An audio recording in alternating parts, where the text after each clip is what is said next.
Assalamualaikum warahmatullahi wabarakatuh.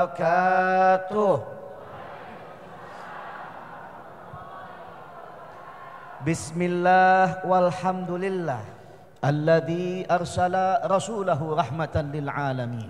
Bismillah walhamdulillah alladzi ja'ala nabiyahu khataman nabiyyin.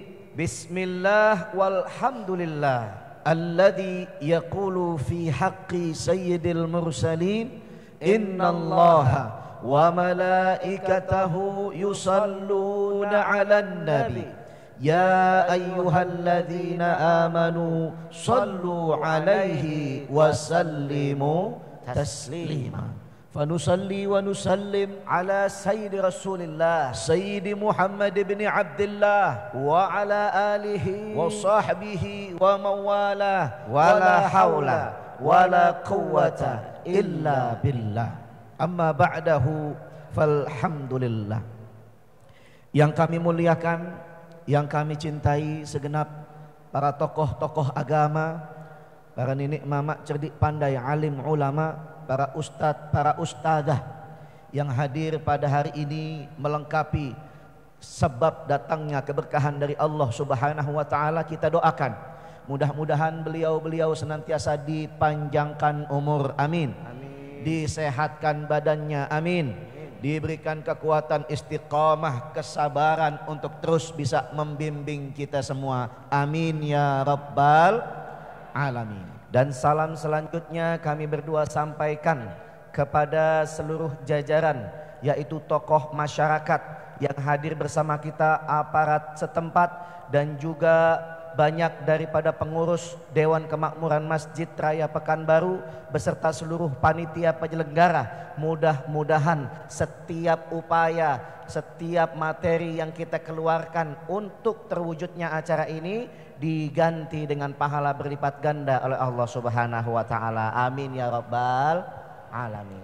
Selanjutnya salam penuh mahabbah, salam penuh rasa cinta dan hormat kami berdua disampaikan kepada seluruh jamaah hadirin hadirat, kaum muslimin muslimat, ayahanda dan ibunda, dan juga adik-adik tercinta, yang mudah-mudahan kita semua tidaklah pulang kita dari masjid ini, tidaklah kita kembali ke rumah masing-masing, melainkan telah Allah hapuskan segala dosa dan salah kita, amin ya rabbal alamin.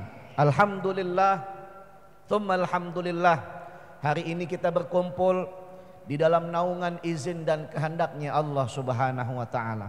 Kalau bukan karena izin Allah, mungkin mata kita tidak akan pernah bisa melihat. Kalau bukan karena izin Allah, telinga kita nggak akan bisa mendengar. Namun karena kehendak dan izinnya, mata kita, telinga kita, seluruh panca indera kita, bahkan jasad dan raga kita mengayunkan langkah kaki dan tangannya menuju rumah yang mulia, rumahnya Allah Subhanahu wa taala. Berkumpul kita di sini di dalam rangka membesarkan Allah yang Maha Besar, dan berkumpul kita di sini untuk memuliakan kekasihnya baginda Nabi Muhammad sallallahu alaihi wasallam. Berkumpul kita di sini untuk terus membesarkan peristiwa yang luar biasa besar, yakni peringatan Isra wal Mi'rajnya baginda Nabi Muhammad sallallahu alaihi wasallam. Timbul pertanyaan, Pak Ustadz, kok peringatan Isra wal Mi'raj harus selalu ada setiap tahun? Kok setiap bulan Rajab, setiap kita mau masuk bulan Ramadan suka ada itu peringatan Isra wal Mi'raj? Di mana tempat? Di masjid-masjid, di surau-surau, di mana tempat semuanya mengadakan peringatan Isra wal Mi'raj. Urgensinya apa? Pentingnya apa? Maknanya apa? Maka peringatan Isra wal Mi'raj adalah tidak lain dan tidak bukan untuk mengingatkan kita kembali, untuk menambahkan iman dan takwa kita, untuk memberikan bekal pengetahuan kita kepada anak-anak kita nantinya. Amin ya rabbal alamin. Kadang-kadang anak sekarang, ayahanda, ibunda, ini zaman udah semakin maju, bahkan anak-anak kita juga semakin kritis. Kadang-kadang suka datang pertanyaan, emang ada manusia bisa berjalan dari Masjidil Haram ke Masjidil Aqsa, dari Mekah ke Palestina hanya dalam waktu rasa-rasanya mustahil. Karena Mekah ke Palestina itu jaraknya 1.500 kilometer. Kalaupun zaman dulu ada teknologi yang paling canggih, adanya cuman onta. Onta kalau dipacu tidak pernah berhenti, maka dari Mekah sampai ke Palestina butuh waktu 40 hari 40 malam. Rasanya mustahil kalau ada manusia bisa berjalan dari Masjidil Haram ke Masjidil Aqsa dalam waktu semalam saja. Mustahil, tidak mungkin. Apalagi ada embel-embelnya. Bukan hanya Isra, bukan hanya perjalanan malam, tapi juga ada Mi'rajnya, perjalanan naiknya dari bumi tembus ke langit pertama sampai tembus ke langit ketujuh hanya dalam waktu 1 malam. Mustahil, enggak mungkin. Lalu bagaimana cara kita menjawabnya?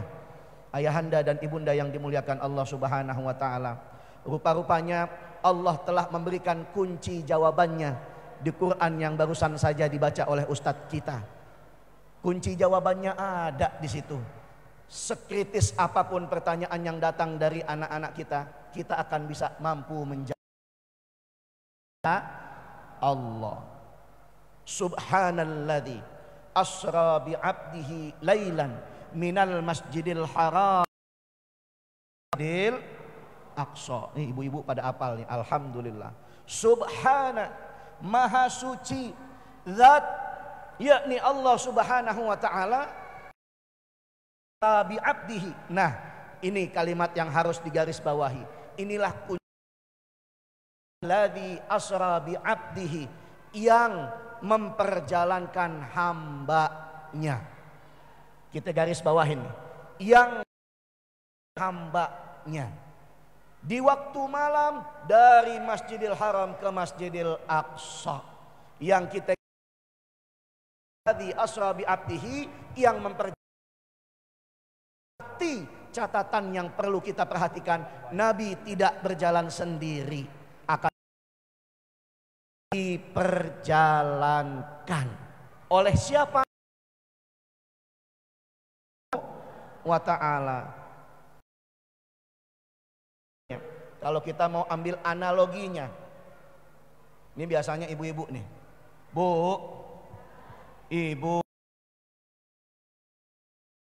kondangan nggak Bu? Nah iya, memang rajin kalau kondangan tuh ibu-ibu ya Pak ya. Oh, kalau kondangan ibu-ibu dari rumah bawa tas besar-besar ya Bu ya. Dari rumah kosong tasnya, begitu sampai di tempat kondangan penuh tasnya. Kadang-kadang diisi makanan, ada roti nganggur masuk, ada bolu masuk, ada jeruk masuk, ada anggur, ada pisang masuk. Buat siapa? Buat anak di rumah. Tuh bedanya kaum bapak sama kaum ibu. Ibu-ibu mah kalau jalan-jalan kondangan inget anak di rumah, betul Bu? Kalau yang nggak suka masukin makanan berarti nggak sayang sama anak tuh. Atau mungkin anaknya sudah besar. Bapak-bapak kalau kondangan, oh mikir diri sendiri, nggak pernah dia makan masukin ke tas, masukin ke kantong buat di rumah, enggak. Tapi ibu-ibu saking sayangnya sama orang yang di rumah, makanan dibawa masuk. Alhamdulillah. Ini ntar nih kita dapat makanan nih, pasti ibu-ibu nggak makan di sini, dibawa pulang buat dicicipin sama anak-anak di rumah, betul Bu? Masya Allah. Pada saat ibu-ibu masukin makanan, tiba-tiba masukin roti, rotinya lagi digigit sama semut. Ada semut yang lagi grogotin roti ibu. Masuklah itu semut tidak sengaja ke dalam tas.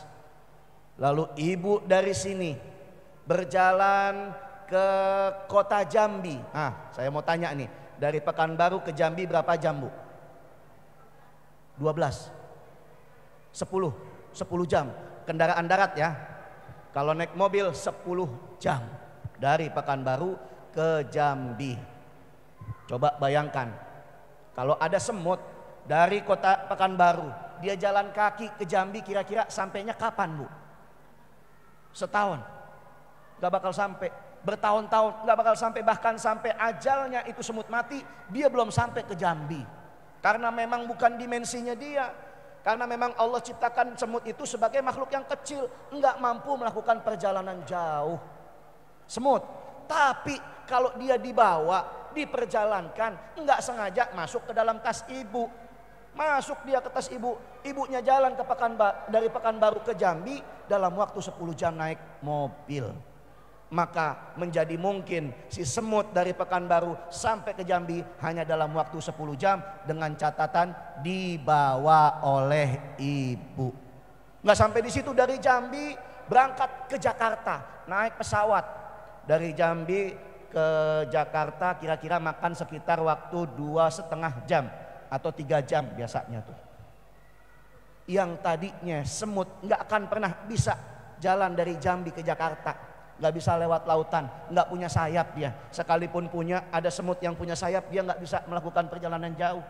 Tapi bisa menjadi mungkin hanya dalam waktu 2,5 jam atau 3 jam sampai ke Jakarta dengan catatan semut itu masuk ke dalam tas ibu-ibu. Kalau semut saja mungkin bisa melakukan perjalanan sebegitu mustahilnya buat dia, maka Nabi Muhammad SAW jauh lebih mungkin, karena yang bawa Allah Subhanahu wa ta'ala, karena yang memperjalankan Allah Subhanahu wa ta'ala. Enggak, Allah tuh maha canggih. Kalau kita manusia yang paling pinter cuman bisa bikin pesawat, tapi Allah cukup dengan mengucapkan kun fayakun, jadi maka jadilah. Nabi Muhammad berjalan dari Masjidil Haram ke Masjidil Aqsa dalam waktu semalam, kun fayakun. Nabi Muhammad diangkat dari dunia menuju langit 1, 2, 3 sampai ke 7, kun fayakun. Maka kalau Allah yang memperjalankannya, perjalanan Isra wal Mi'raj menjadi masuk akal. Alhamdulillah. Gantian. Alhamdulillah. Bu, ini suara saya sampai keluar gak? Sampai keluar, berarti yang di luar nggak tahu kalau saat ini sudah ganti orang ya Bu ya. Anak-anak kembar, wajah kami sama, suara pun juga hampir sama Bu. Maklum namanya juga anak kembar. Memang kami harus bergantian seperti ini dikala kita melihat audiens. Kalau misal audiens kita banyakkan anak-anak Bu, maka mungkin gaya kami lebih jenaka. Tapi kalau audiensnya ibu-ibu, bapak-bapak, rasa-rasanya kalau kami membawa dengan gaya jenaka nggak masuk ya Bu ya. Betul Bu. Makanya nih enaknya jadi anak kembar, kita saling berbagi. Saudara saya ngomong, saya bengong Bu. Nungguin kapan waktunya saya bicara begitu. Tapi bengongnya bermanfaat Pak. Bengongnya sambil mikir, nanti saya bicara yang ini, nanti saya terusin omongan dia yang itu. Dia ngomongnya lama sekali, yang sudah saya pikirkan hilang lagi. Nasib anak kembar. Makanya kita punya prinsip Bu, bahagiaku bahagiamu. Ini prinsipnya orang Jakarta pakai bahasa Betawi. Seneng lo seneng gue, bahagia lo bahagia gue, duit lo duit gue, istri lo juga istri gue. Enak aja. Urusan istri masing-masing. Masya Allah. Intermezzo. Oh ya. Bu, alhamdulillah malam ini kita ditakdirkan Allah Subhanahu wa ta'ala bisa berjumpa. Alhamdulillah. Di dalam keadaan yang sehat afiat semuanya, yang mudah-mudahan duduknya kita juga menjadi sebab kita yang bawa doa ke tempat ini, kita yang punya permintaan kepada Allah di tempat ini akan dikabulkan oleh Allah, sebab kita bersilaturahim dan juga sedang merayakan perayaan Isra wal Mi'rajnya Nabi Muhammad sallallahu alaihi wasallam. Saya Pak, kalau ngelihat ibu-ibu kompak, memang kalau pengajian yang paling kompak itu ibu-ibu. Kadang-kadang ibu-ibu itu boleh coba ditengok lemarinya. Lebih banyak kerudung ketimbang pecinya bapak-bapak. Ibu-ibu kalau ngaji setahun bisa 6 kali ganti seragam Pak. Betul Bu? Coba tengok bapak-bapaknya. Malam ini pecinya hitam, nanti sholat subuh pecinya hitam lagi. Siang-siang ada kondangan, dia diundang, pecinya pun dipakai yang hitam. Itu dari hitam sudah berubah menjadi coklat. Yang warna pecinya putih sudah berubah jadi kuning. Itu nasibnya bapak-bapak. Tapi tengok ibu-ibu kompaknya, Masya Allah. Ini kalau kena angin, ini angin bergerak ke sana aja, itu jilbabnya ada bunyinya tuh. Kena angin nih, jilbabnya tuh ada bunyinya. Dit dit dit dit. Nah, masih boleh kredit. Bukan ibu-ibu sini, bukan. Pengajian Jakarta biasanya begitu, Bu. Bu, ayo kita ngaji biar kompak pakai seragam yuk. Ayo, seragam lah ibu-ibu Pak. Tapi di antara mereka ada yang bilang, aduh saya baru kemarin ganti seragam kok udah ganti lagi. Belum lunas yang kemarin. Enggak apa-apa Bu, kan kalau ngaji kita bisa nyicil. Ada yang nyicilnya sebulan 15.000. Ada yang nyicilnya seminggu 20.000. Kenapa saya tahu? Kelakuan ibu saya juga begitu. Masya Allah. Tapi nikmat kalau ngelihat ibu-ibu kompak Pak. Berarti kita punya jaminan masa depan.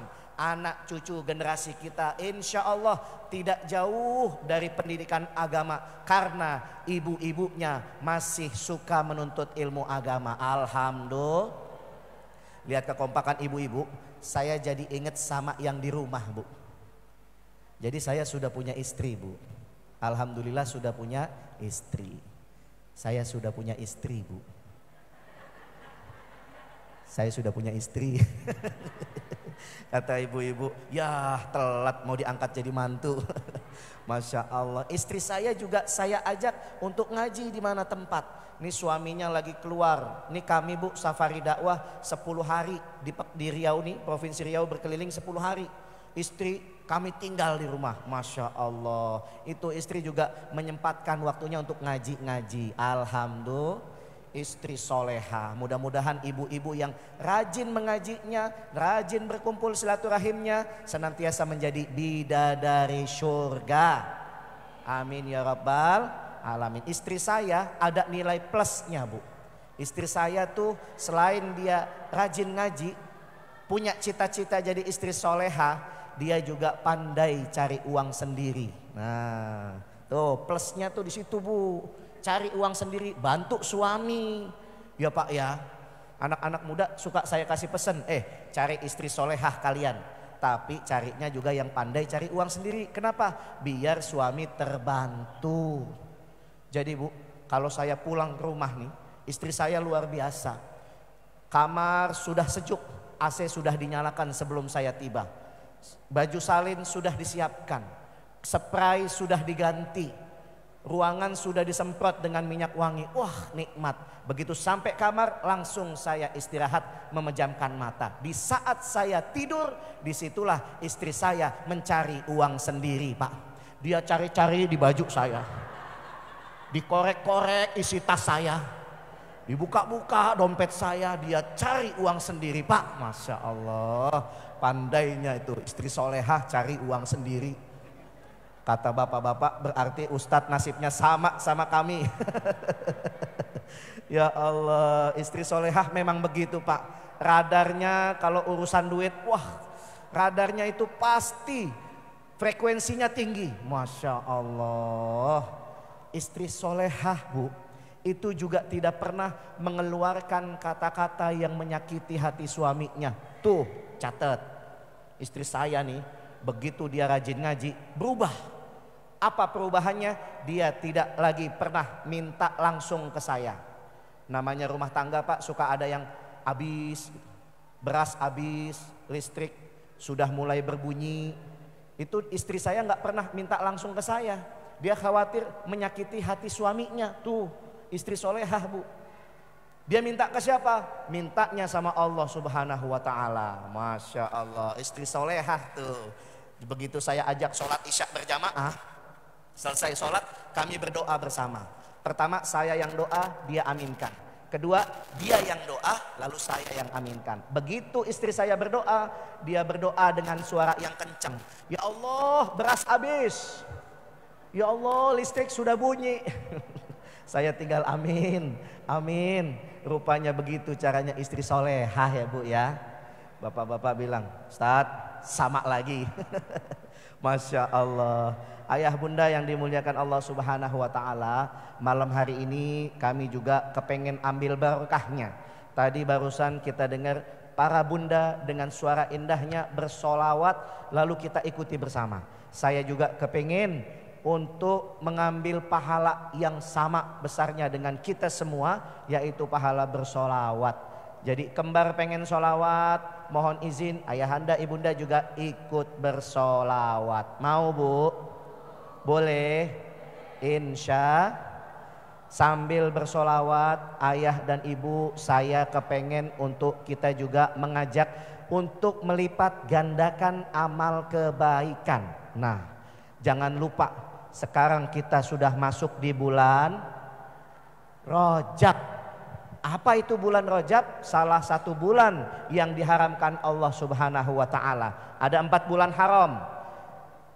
Dzulqa'dah, Dzulhijjah, Muharram berurutan. Tapi ada satu yang sendirian. Apa tuh? Ini bulan Rajab, bulan haram yang sendirian. Kenapa di bulan haram? Ada ancaman Allah. Fala tadrimu fihinna anfusakum. Maka jangan kalian menzolimi diri kalian sendiri. Jangan kalian berbuat dosa di bulan haram. Tuh ancaman Allah khusus di bulan Rajab. Nggak boleh kita melakukan dosa. Kenapa Ustadz? Karena khusus di bulan haram ini, siapa yang melakukan dosa, siapa yang melakukan maksiat, siapa yang berdurhaka kepada Allah, dosanya double. Malam ini ada yang coba-coba mencaci maki orang, maka dia dapat dosa double. Ada yang coba menipu orang, dosanya double. Ada yang suka membentak orang tua, dosanya double. Istri membentak suami, dosanya double. Suami membohongi istri, dosanya double.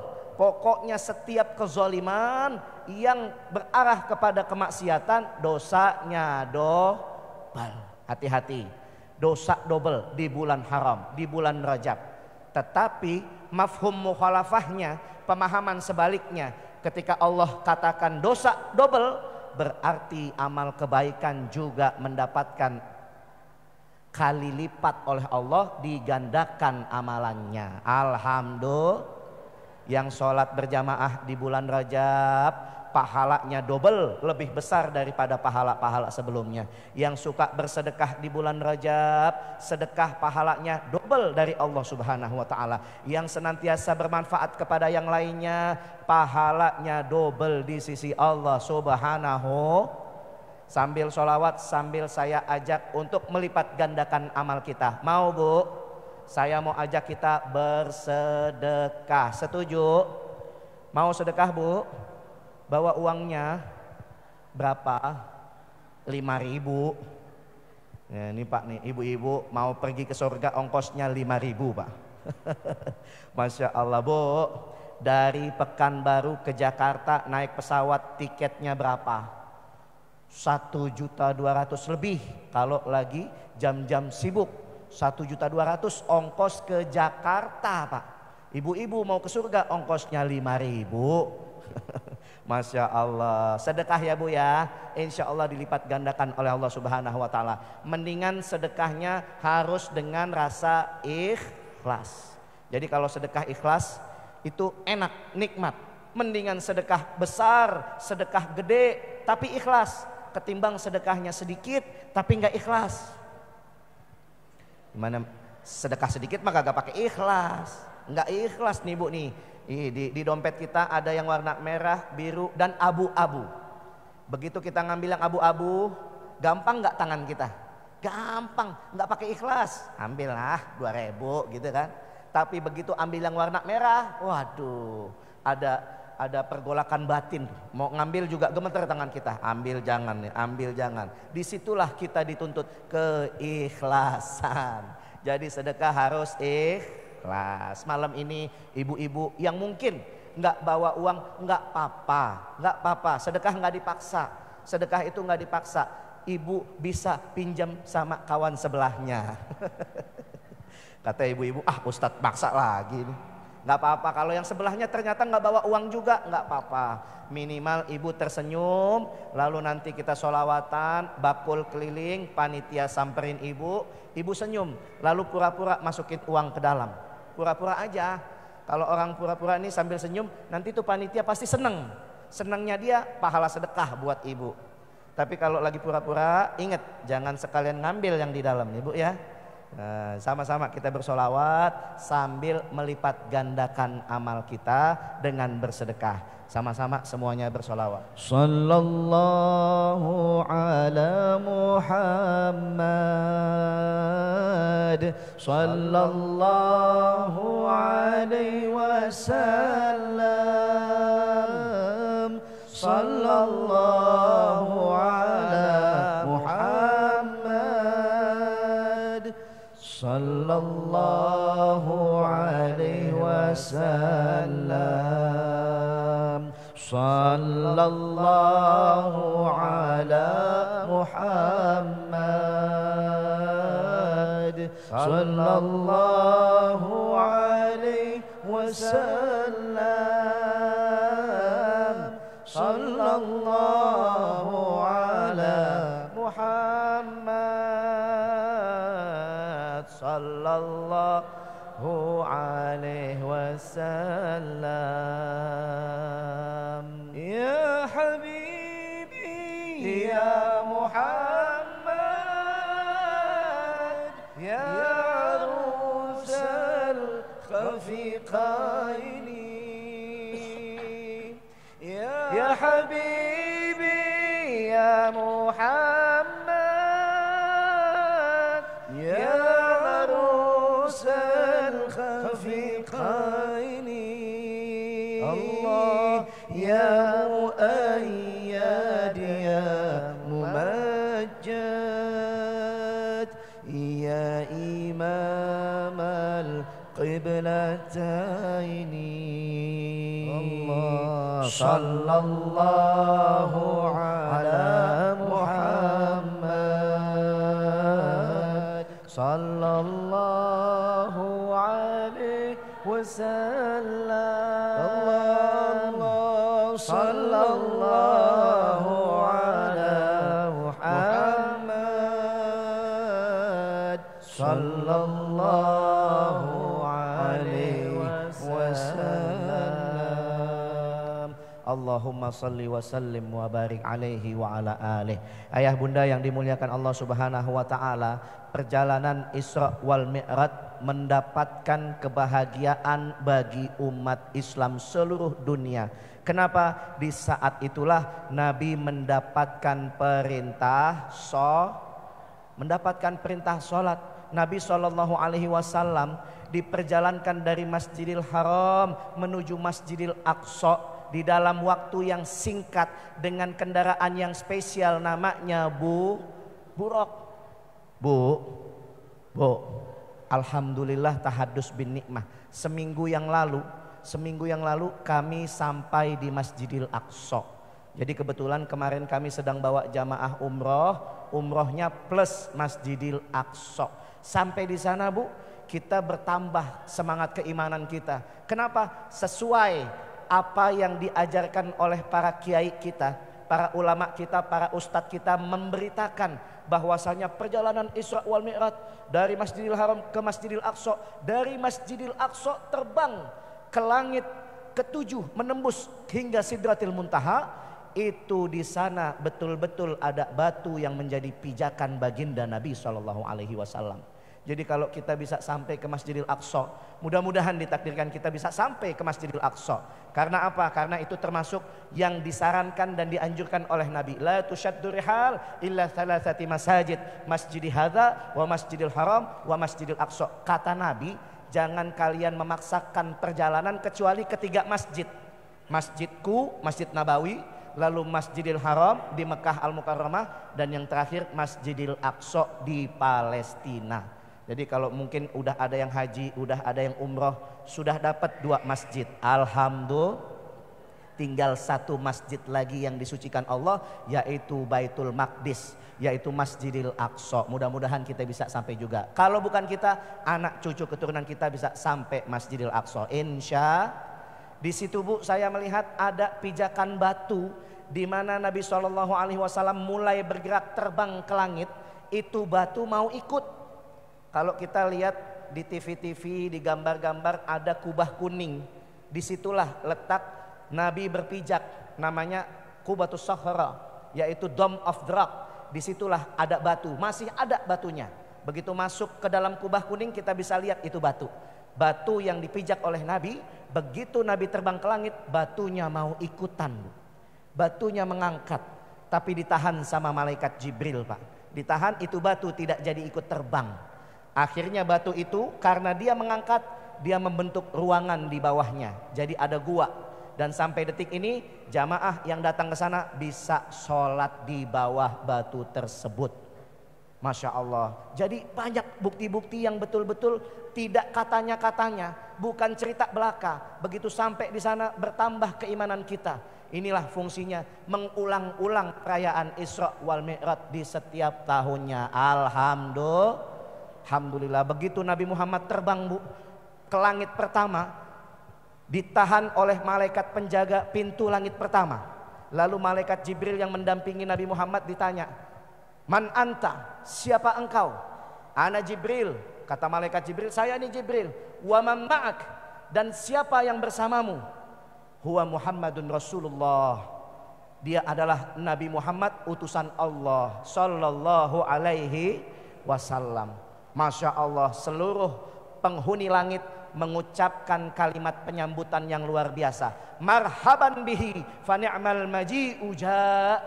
Selamat datang kami sampaikan kepadanya, sungguh ini adalah kedatangan yang kami nanti-nanti. Rupanya penghuni langit rindu kapan Nabi Muhammad bisa sampai ke langit. Penghuni langit, seluruh malaikat itu pernah minta sama Allah, "Ya Allah, kekasihmu kau ciptakan di dunia." Maksudnya Nabi Muhammad. "Kekasihmu lahir di dunia, kekasihmu kau utus di dunia, kekasihmu kau berikan tugas dakwahnya di dunia. Kapan kiranya Nabi Muhammad SAW bisa mampir ke langit?" Dijawab doanya para penghuni langit dengan kedatangan Isra wal Mi'rajnya Nabi Muhammad SAW. Ketemu sama Nabi Adam alaihi salam di langit pertama, kakeknya kita semua. Bu, dari Nabi Adam sampai Nabi Muhammad itu ada 50 generasi. Ucapan Nabi Adam begitu melihat Nabi Muhammad, "Marhaban bin Nabi Saleh, fa ni'mal ibnu anta." Selamat datang saya ucapkan kepada kau Nabi yang soleh, engkaulah sebaik-baik keturunanku. Itu kata Nabi Adam tuh. Jadi Nabi Muhammad itu keturunan yang 50 dari Nabi Adam. Ibu mau dengar? Ibu mau dengar Nabi Muhammad sampai ke Nabi Adam siapa aja nama kakeknya mau? Saya tanya dulu ke ibu. Namanya ayahnya Nabi Muhammad siapa? Abdullah. Nama ayahnya Abdullah siapa? Abdul Muthalib. Nama ayahnya Abdul Muthalib siapa? Nah, sudah mulai nggak bisa jawab, Pak. Ya, udah mulai bingung ya, Bu ya. Jadi kalau Nabi Muhammad, ini kita ini punya prinsip tak kenal maka tak sayang. Kita ngaku sayang sama Nabi Muhammad, ngaku rindu, harus juga memperdalam pengetahuan tentang Nabi Muhammad sallallahu alaihi. Coba kami sebutkan berdua. Nabi Muhammad bin Abdullah bin Abdul Muthalib bin Hashim bin Abdul Manaf bin Qusay bin Kilab bin Murrah bin Ka'ab bin Lu'ay bin Ghalib bin Fihr bin Nadhar bin Kinanah bin Khuzaimah bin Mudrikah bin Ilyas bin Mudar bin Nizar bin Ma'ad bin Adnan. Nah, dari Adnan inilah kita disunnahkan untuk menghafal. Kata Nabi Muhammad, "Idza wasala ila Adnan fa'amsiku." Kalau engkau sudah menghafal silsilahku, datukku sampai yang namanya Adnan, maka pegang erat-erat. Artinya kita memang disuruh untuk belajar siapa Nabi dan bagaimana silsilahnya. Tapi kalau dari Adnan ke Nabi Adam banyak riwayat yang berbeda. Saya bawakan dari riwayatnya Ibnu Hisham, Sirah Nabawiyahnya di halaman 16, dari Adnan bin Udda bin Muqawwim bin Nahur bin Tayrah bin Ya'rub bin Yasjub bin Nabit bin Ismail alaihissalam bin Ibrahim alaihissalam bin Tarih bin Nahur bin Saruh bin Ra'u bin Fali bin Aibar bin Shalih bin Arfaksyad bin Sam bin Nuh alaihissalam bin Lamak bin Matushalih bin Idris alaihissalam bin Yarat bin Mahlayil bin Qainan bin Yanis bin Shis bin Nabi Adam. Alhamdulillah.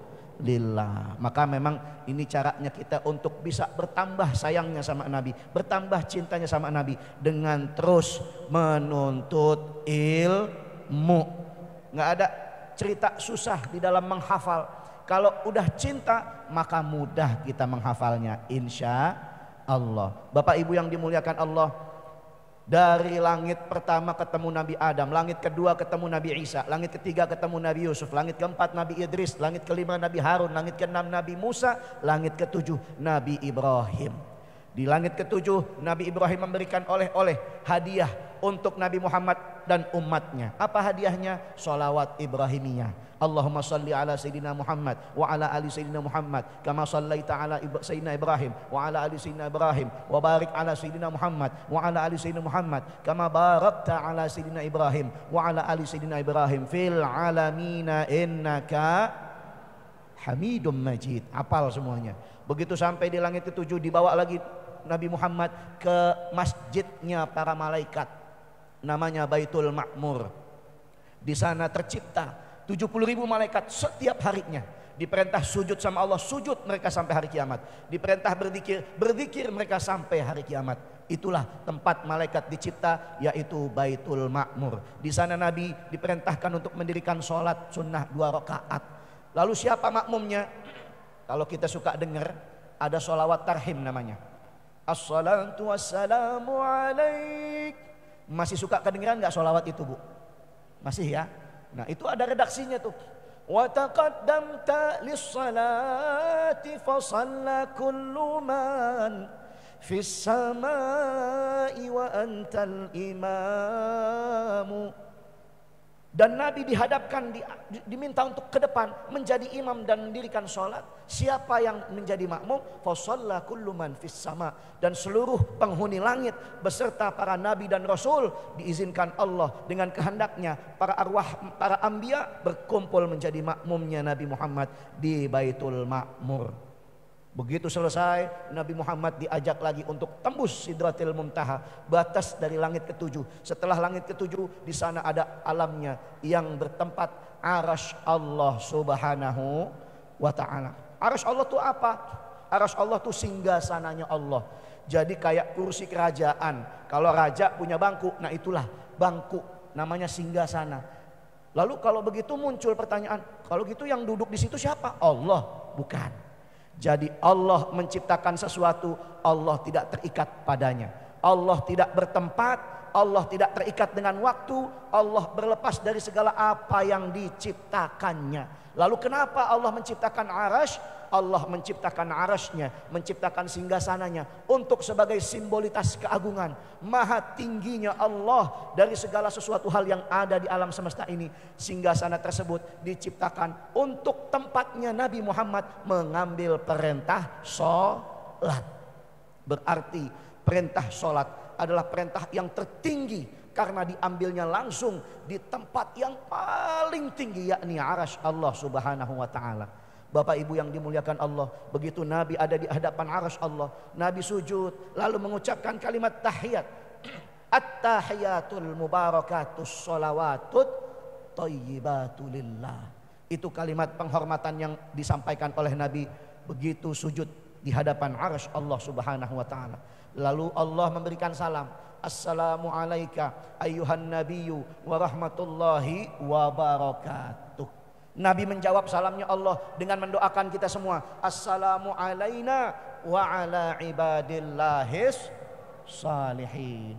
Begitu seluruh penghuni langit pertama, 2, 3, 4, 5, 6, 7 menyaksikan betapa dahsyatnya dialog yang terjadi, yang tidak pernah ada sepanjang masa. Namun pada saat itu dialog itu terjadi antara Allah dengan kekasihnya Nabi Muhammad, antara sang Khalik dengan makhluknya, antara kekasih dengan kekasihnya. Lalu kemudian mereka semua mengucapkan kalimat ta'jub, kalimat syahadat, asyhadu alla ilaha illallah wa asyhadu anna Muhammadan Rasulullah. Maka kalimat ini diabadikan di dalam sholat kita. Alhamdulillah.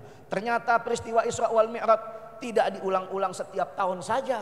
Ternyata peristiwa Isra wal Mi'raj bukan hanya diulas setiap datangnya bulan Rajab saja, tapi ternyata peristiwa Isra wal Mi'raj diulang-ulang di dalam setiap sholat kita.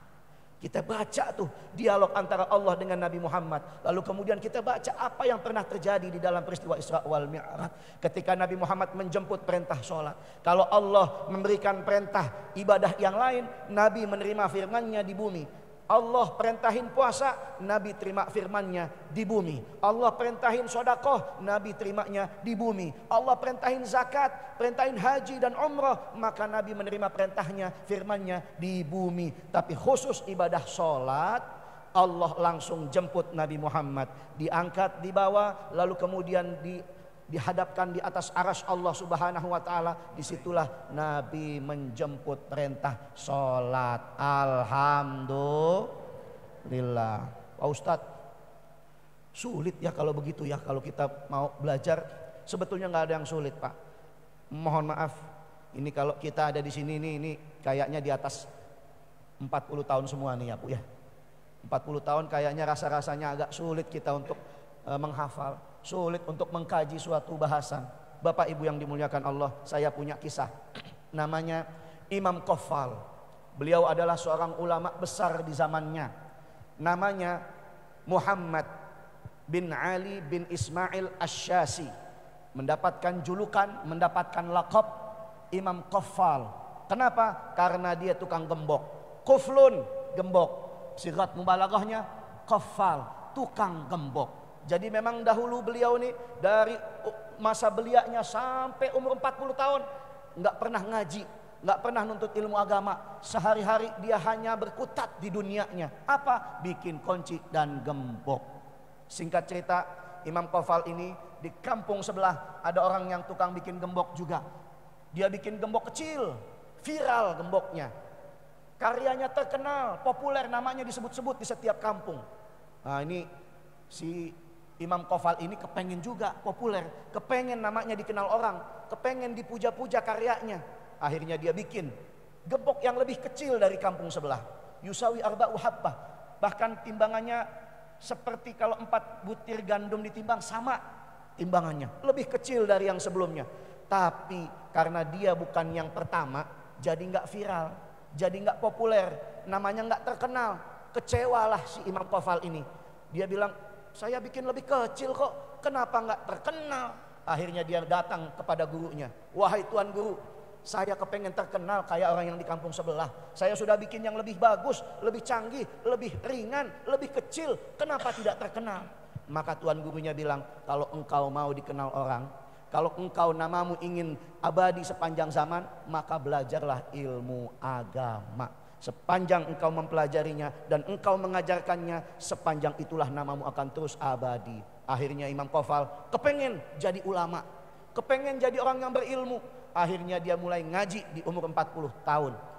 Begitu Tuan Gurunya mendengar apa permintaannya, saya kepengen dikenal orang. Disuruh hafalin kitab. Kitab apa? Kitab fikih. Fikih madhab Syafi'i.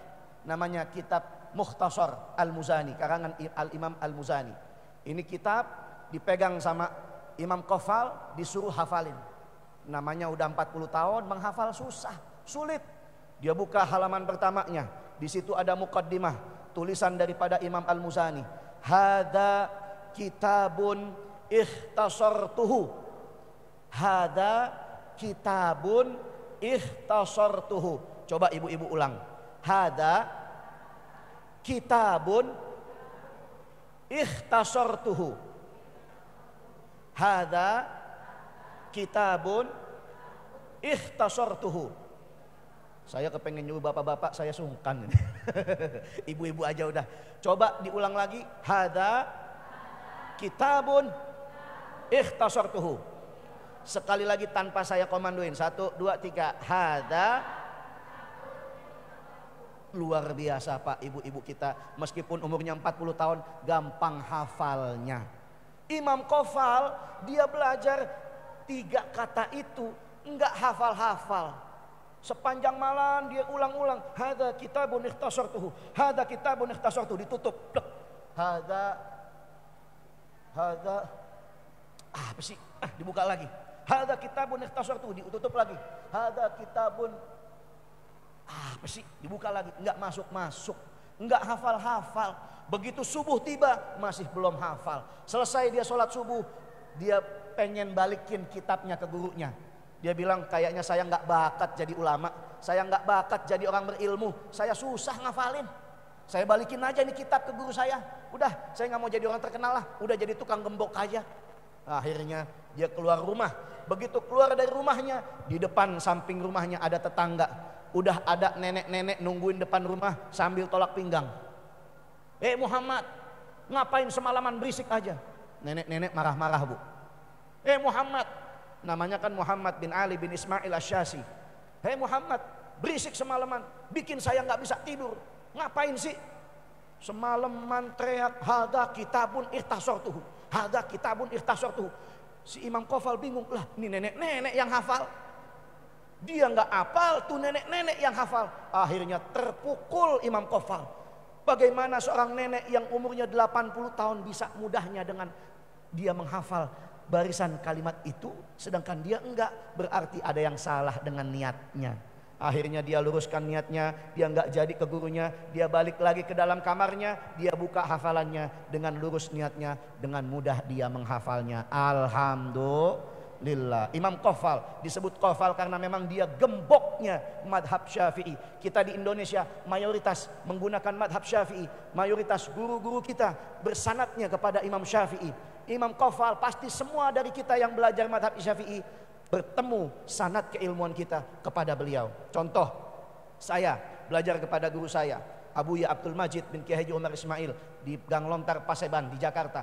Beliau belajar kepada ayahnya Kiai Haji Umar Ismail, beliau belajar kepada pamannya Muallim Tabrani, dia belajar kepada gurunya Syekh Abdul Majid Pakojan bin Abdurrahman, dia belajar kepada gurunya Syekh Muallim At-Tarid Al-Bughuri, beliau belajar kepada gurunya Habib Uthman bin Yahya Mufti Batawi, beliau belajar kepada gurunya yakni Al-Imam Al-Imam Ahmad Zaini Dahlan Mufti Makkah, beliau belajar kepada gurunya Syekh Uthman bin Hasan Al-Dimyati, beliau belajar kepada gurunya Muhammad Abdul Qadir bin Al-Amiri, beliau belajar kepada gurunya Habib Abdurrahman bin Syekh Al-Idrus, beliau belajar kepada ayahnya sekaligus gurunya Al-Habib Syekh bin Mustafa Al-Idrus, beliau belajar kepada gurunya sekaligus ayahnya Al-Habib Syekh bin Abdurrahman bin Ali Zainal Abidin Al-Idrus, beliau belajar kepada gurunya Al-Habib Abdullah bin Alwi Al-Hadad Sahib Ratib Qul bin Irsyad Ghuthil Ibad wal Bilad, beliau belajar kepada gurunya Al-Imam Qushashi Ahmad bin Muhammad Al-Qushashi,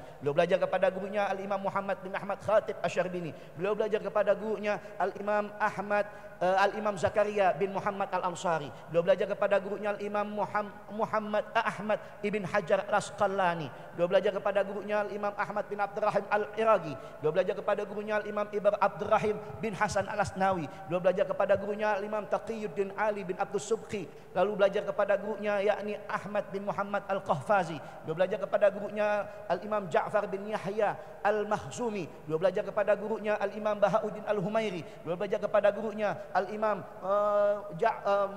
Abdullah bin Muhammad bin Abi Usrun, beliau belajar lagi kepada gurunya yakni Al-Hasan ibn Ibrahim Al-Faragi, beliau belajar kepada gurunya Al-Imam Ibrahim bin Ali Asy-Syairazi, beliau belajar kepada gurunya Al-Imam Tahir bin Abdullah At-Tabari Al-Qadhi, beliau belajar kepada gurunya Al-Imam Muhammad bin Ali bin Ismail Asyasi, Imam Qafal. Tuh, ketemu sanadnya di situ tuh. Beliau belajar kepada gurunya Al-Imam Ibrahim bin Ahmad Al-Maruzi, beliau belajar lagi kepada gurunya Al-Imam Abul Abbas Ibn Suraid, beliau belajar kepada gurunya Abu Sa'id Al-Ambati, beliau belajar kepada gurunya Imam Ibrahim bin Yahya Al-Muzni, beliau belajar kepada gurunya Imam Muhammad bin Idris Asy-Syafi'i, Imam Syafi'i, yang belajar kepada gurunya Imam Malik bin Anas ibn Malik ibn Amr al-Asbahi, beliau belajar kepada gurunya Al-Imam Nafi' Sarjis Ad-Dailami, beliau belajar kepada sahabat Nabi yakni Sayyidina Abdullah bin Umar yang merupakan putra daripada Sayyidina Umar bin Khattab, yang ayah dan putranya belajar langsung kepada baginda Nabi Muhammad sallallahu alaihi wasallam. Alhamdulillah. lillah. Jadi nggak ada pernah kata terlambat buat belajar. Meskipun di usia senja terus kita mengaji, terus menuntut ilmu. Dan pesan-pesan yang saya ulang, yang namanya ngaji bukan sampai bisa. Yang namanya ngaji sampai kita tutup usia. Saya ulang, ngaji bukan sampai bisa, tapi ngaji sampai kita tutup usia. Insya Allah. Alhamdulillah. Panjang sekali penjelasan saudara saya, Bu. Saya lihat ibu-ibu yang di belakang umurnya 20 tahun pas saya lagi ngomong tadi. Begitu saudara saya jelasin panjang lebar, lama pembahasannya. Ibu-ibu yang saya lihat 20 tahun berubah jadi 70 tahun. Saking lamanya pembahasan urusan ilmu. Ibu dan bapak yang dimuliakan Allah, malam ini Ustadz kembar cuman kulitnya saja. Berarti kita semua masih ada tugas untuk memperdalam lagi apa yang setelah kulitnya, isinya perdalam. Di mana? Di masjid kita tercinta bersama para alim ulama. Sebagaimana semangat kita menuntut ilmu akan tertular kepada anak-anak cucu generasi kita. Bahaya di saat ini kalau ada anak-anak kita yang tidak mengenal pendidikan agama, bahaya. Bahaya sekali. Karena mengingat teknologi sudah semakin canggih, beda dengan zaman kita, anak kita juga harus lebih super ketat dalam pemahaman agamanya. Ibu, saya ada cerita, mungkin ini sebagai penutup. Ada cerita dari kawan saya seorang ustadz diminta tolong untuk membacakan surat Al-Quran kepada orang yang sedang sakit keras. Kalau bahasa kita sakaratul maut. Ada bapak-bapak sudah sakaratul maut, di penghujung ajalnya, minta tolong didoakan. Nih teman saya, ustadz ini bilang, loh emang gak ada anak cucunya yang bisa baca? Gak ada Pak Ustadz, makanya minta tolong ustadz. Oh ya sudah, begitu sampai di sana ternyata banyak anak-anak muda, Bu. Anak-anak muda ada kumpul di rumah itu, tapi lagi ngapain? Bukan sedang membaca Quran. Anak-anak itu yang muda-muda itu sedang asyik main handphonenya masing-masing. Ini pemandangan yang dahsyat. Orang tua sedang sakit keras, anak-anaknya bukan berupaya untuk mendoakan, malah asyik dengan dunianya sendiri. Gak sampai di situ, ini Ustadz masuk ke dalam kamar. Begitu masuk ke dalam kamar, terdengar suara sayup-sayup ada yang membaca surah Yasin. Yasin wal Qur'anil Hakim. Ustadz ini bilang, itu ada yang baca Quran tuh, bagus. Yang ngajak tadi bilang, mohon maaf Pak Ustadz, yang baca Yasin di dalam bukan orang, tapi itu suara handphone. Kami sedang taruh handphone yang ada surat Yasin murotalnya di samping kuping telinga ayah kami. Ya Allah, ternyata Bu, handphone yang baca Yasinnya ditaruh, dibuka YouTube, dicari surat Yasin murotal, keluar, disetel, ditaruh di kuping orang yang sedang sakit. Masya Allah, jangan sampai kejadian kepada anak cucu kita. Betul Bu? Saya cuman khawatir, namanya YouTube. Ibu-ibu suka lihat YouTube, kalau lagi nonton asyik itu suka ada iklan masuk Bu ya. Ada iklan masuk, kenapa? Karena YouTube itu ada monetisasi. Kalau punya YouTube mau dapat penghasilan harus ada iklan masuk. Saya khawatir tuh yang tadi tuh, begitu disetel surat Yasin, lagi asik dengerin Yasin, Yasin wal Qur'anil Hakim, iklan masuk, Shopee COD, Shopee COD. Ini yang lagi sakit bangun lagi. Masya Allah, inilah keadaan anak generasi kita ke depan. Na'udzubillah min dzalik. Makanya dekatkan dia kepada pemahaman agama, suruh dia ngaji. Ada contoh yang kita takutkan kalau dia nggak ngaji Bu. Tiba-tiba anak ini udah dewasa, dia nggak pernah ngaji, dia sholat di Masjid Raya Pekanbaru. Begitu sholat, imam kita yang biasa memimpin berhalangan hadir. Tahu-tahu bapak-bapak nunjuk dia, anak muda, kamu pimpin kami sholat. Dia nggak punya ilmu, tapi dia takut malu kalau tidak menjadi imam. Dia beranikan diri jadi imam Pak. Dia jadi imam. Allahu Akbar. Dia baca surat Al-Fatihah. Bismillahirrahmanirrahim. Alhamdulillahirabbil alamin. Sampai selesai. Waladhdallin. Jamaah semua khusyuk menjawab amin. Dia langsung baca surat sunnah yang pendek-pendek, karena yang hafal nggak bakal dia pernah hafal, nggak pernah ngaji. Dia baca surat yang pendek seingat-ingat dia. Bismillahirrahmanirrahim. Ara'aital ladzi yukadzibu biddin, fadzalikal ladzina an'amta 'alaihim ghairil maghdubi 'alaihim waladdallin. Al-Maun jadi Fatihah. Jamaah ikut-ikutan amin. Jadilah satu rakaat 2 kali amin. Kalau habis dengar jamaah bilang amin, berarti imam harus baca surat lagi. Dia bilang, waduh ini gara-gara Al-Maun jadi Fatihah, saya baca apa lagi? Dia baca surat yang biasa dibacakan sama imam-imam. Qul ya. Al-Kafirun Pak. Dia baca. Bismillahirrahmanirrahim.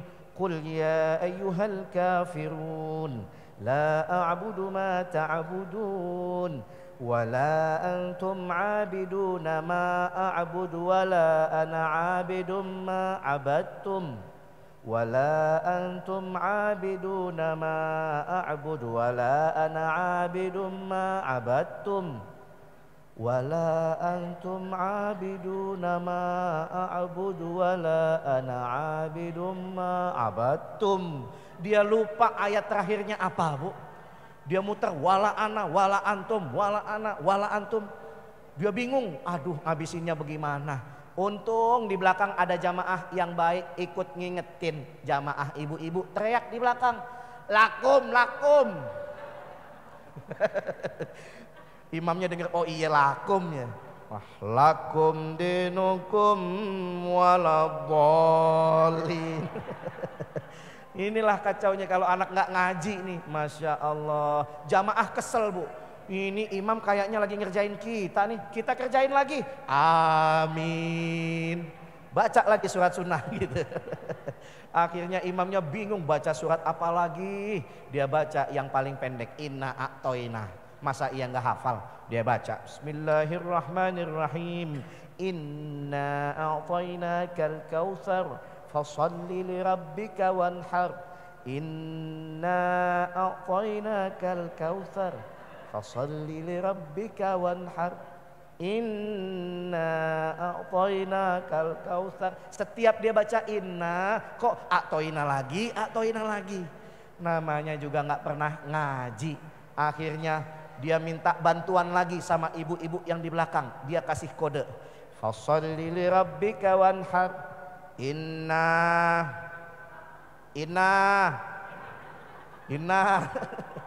itu ibu-ibu bantuin lagi. Innalillahi wa inna ilaihi rajiun. Hancur berantakan. Itulah terjadi kalau misalkan anak nggak ngaji, tidak diberikan pendidikan agama. Betul, Bu?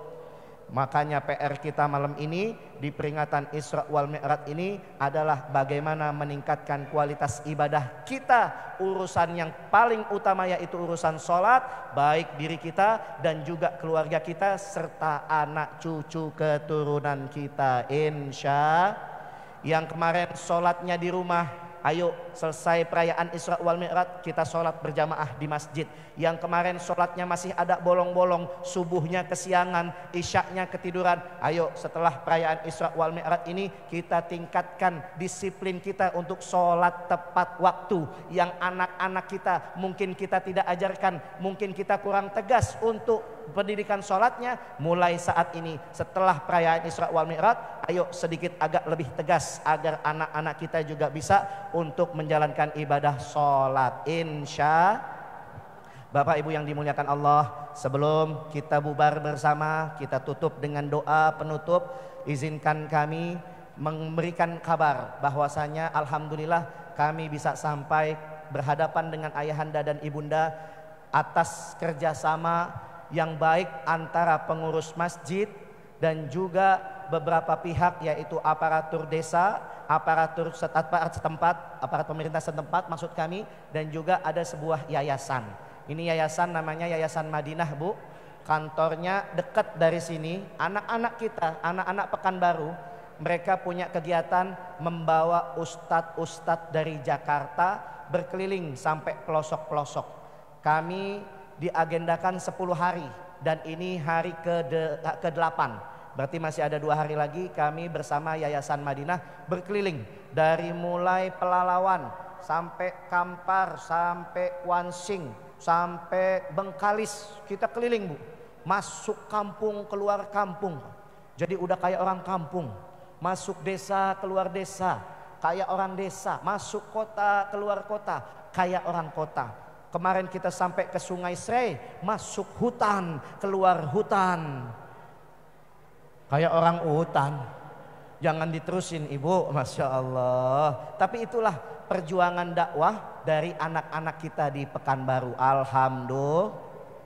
Dan kami melihat ada inovasi dakwah yang dilakukan yaitu Yayasan Madinah. Sehingga kami para ustadz dari Jakarta juga kepengen ikut terlibat. Kami mau turun gunung mendampingi, membersamai Yayasan Madinah untuk bisa program-program dakwahnya sampai ke pelosok-pelosok. Alhamdulillah. Bapak Ibu yang dimuliakan Allah, sebelum kita tutup dengan doa bersama, mungkin kami akan menyampaikan informasi ini mewakili dari Yayasan Madinah. Singkat saja agar tidak banyak waktu terbuang.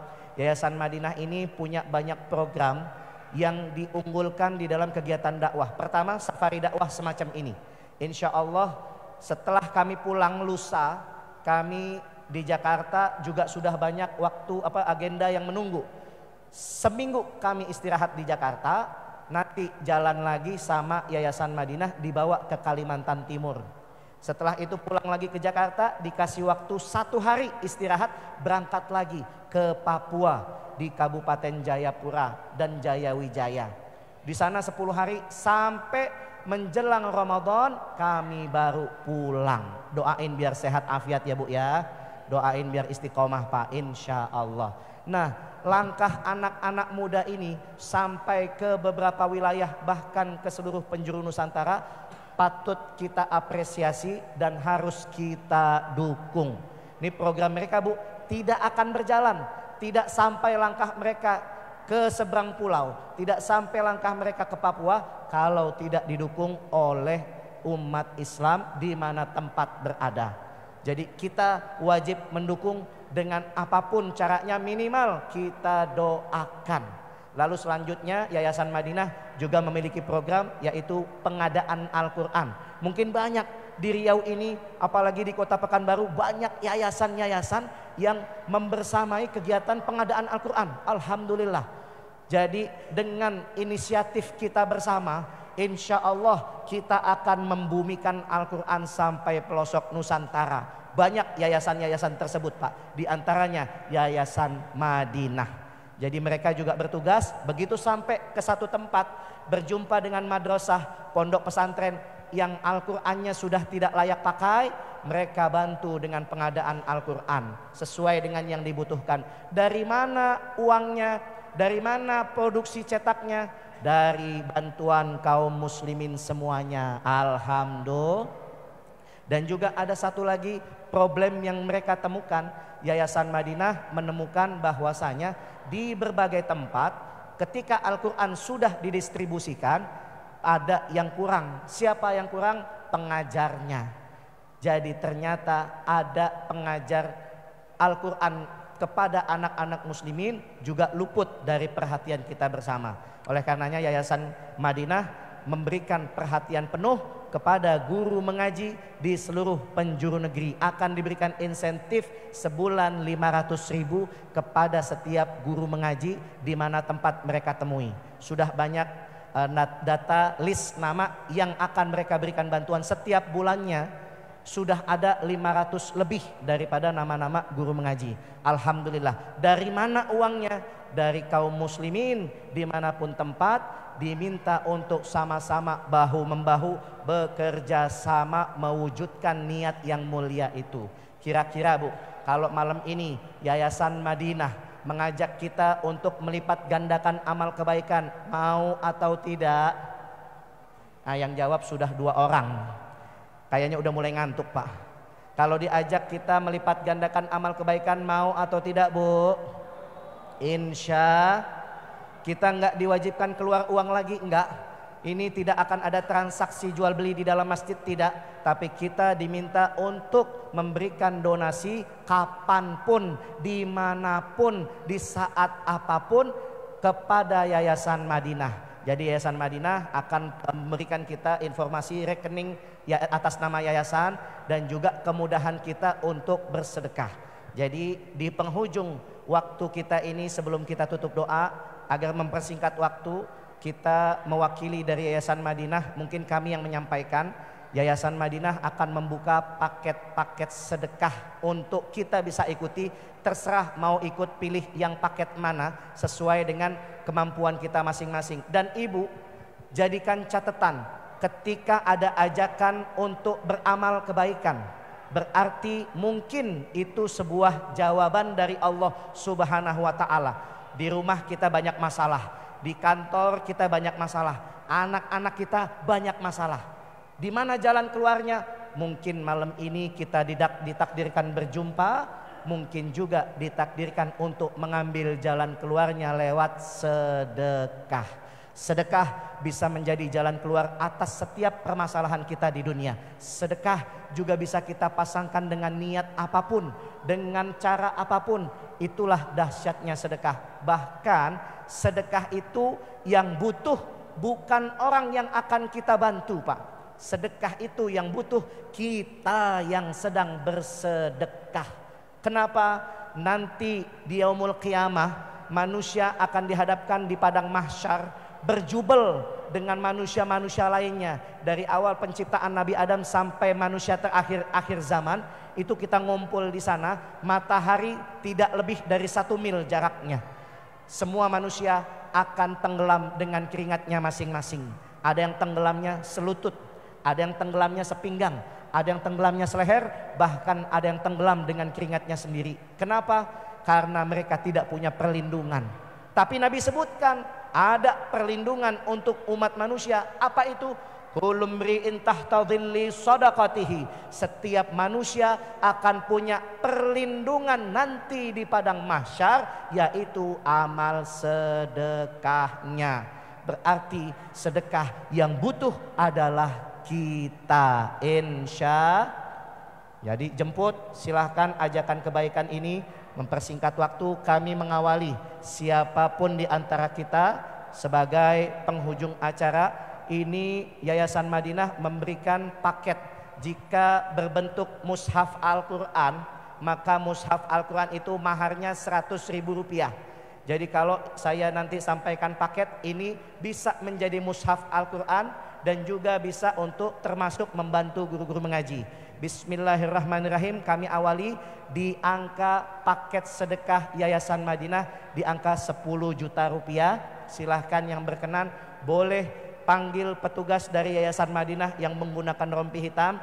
Catat nama kita, bukan hari ini, tidak harus malam ini, tapi silahkan catat nama kita. Kita pasangkan niat sesuai dengan kemampuan kita. Kita ambil paket-paket dari Yayasan Madinah semampu kita. Jadi kalau paketnya 10 juta, Bunda, ini paket tertinggi, paket sedekah tertinggi dari Yayasan Madinah, itu bisa menjadi 100 mushaf Al-Quran. Satu saja bisa mencetak puluhan santri penghafal Quran, apalagi 100 mushaf Al-Quran. Dan juga bisa digunakan membantu 20 guru mengaji dimanapun tempat. Alhamdulillah, nanti Bu, di Yaumul Mizan, di hari pertimbangan, tidak 1 detik pun terlewatkan masuk di dalam amal timbangan itu. Nanti kita jumpa yang namanya amal penghafal Quran. Kita bertemu, amal kita ada amal penghafal Quran. Dari mana datangnya? Usia senja sulit ngafalin Quran.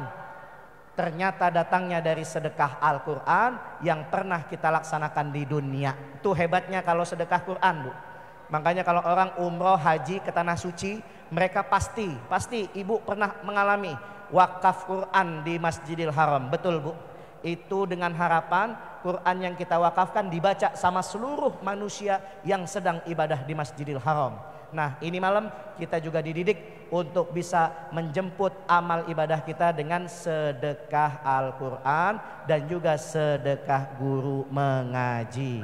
Silahkan bagi yang berkenan untuk mengikuti paket 10 juta rupiah, boleh malam ini, boleh bulan depan, boleh dicicil, boleh diangsur lewat transfer atau mobile banking, terserah.